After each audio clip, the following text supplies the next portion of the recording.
புடவை எங்க போயிருக்கும்? அந்த வீட்ல ஒண்ணு வைக்க முடியுதா? ஆண்டி, ஆண்டி, புடவை காணாம போனதை கண்டுபிடிச்சிட்டா போல. இன்னைக்கு பெரிய வேட்டை தான். இதோ வாரேம்மா. என்னம்மா நீ குளிச்சுட்டு அதே ட்ரெஸ்ஸை போட்டுட்டு வந்திருக்க? அதான் 1,00,000 ரூபாய்க்கு புடவை எடுத்தேன்னு சொன்னியே, சும்மா எதுவும் சொன்னியா?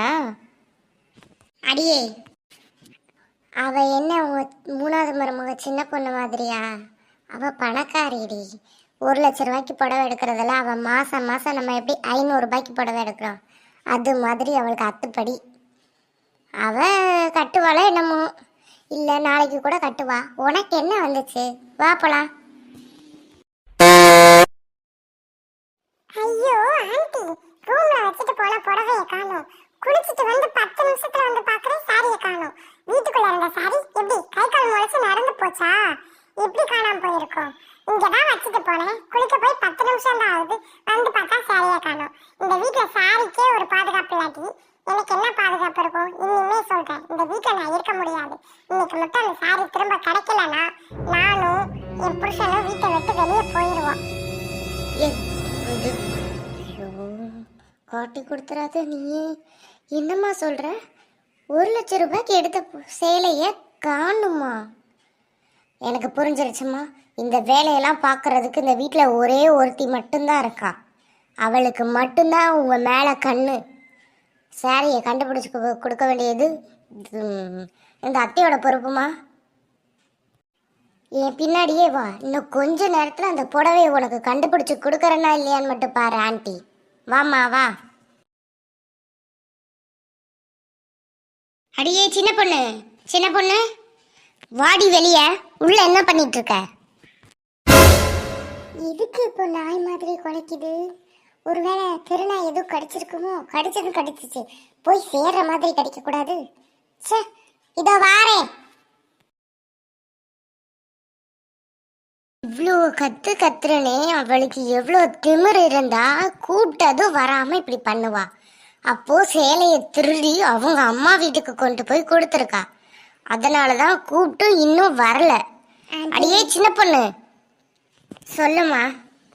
ஆண்டி, தயவு செஞ்சு எப்படியாவது சின்ன பொண்ணு அக்கா கிட்ட இருந்து என்னோட சாரியை வாங்கி கொடுத்துருங்க ஆண்டி, ப்ளீஸ் ஆண்டி.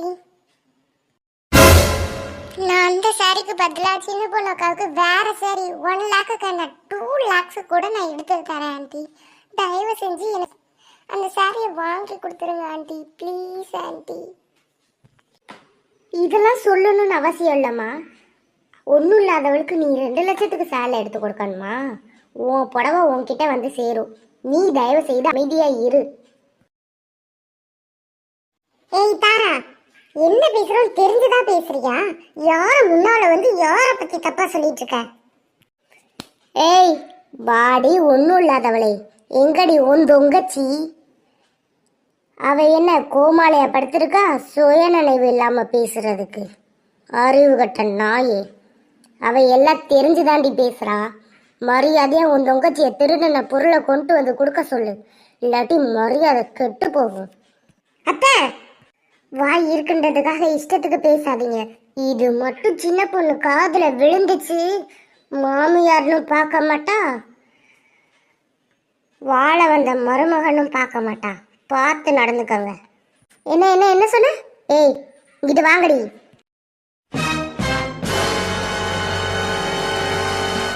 இங்க பாருங்க, எங்களுக்கு நீங்க மாமியார், அவ்வளோதான். கை நீட்டுற வேலை வச்சுக்கிட்டீங்கன்னா மாமியார்லாம் பார்க்காதீங்க, கை முறிச்சு போடும். என்ன பிரச்சனை உங்களுக்கு?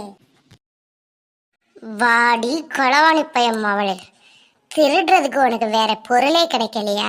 பூ, வெக்கமே இல்லாம ஒரு சேலையை திருடி இருக்க. இதுக்கு அவ காலில் விழுந்திருந்தீங்கன்னா அவளே கொடுத்துருப்பா.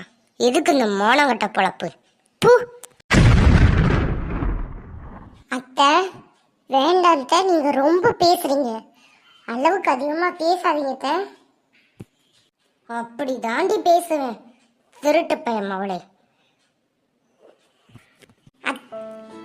அக்கா நீங்க அமைதியா இருங்க, நான் பாத்துக்கிறேன்.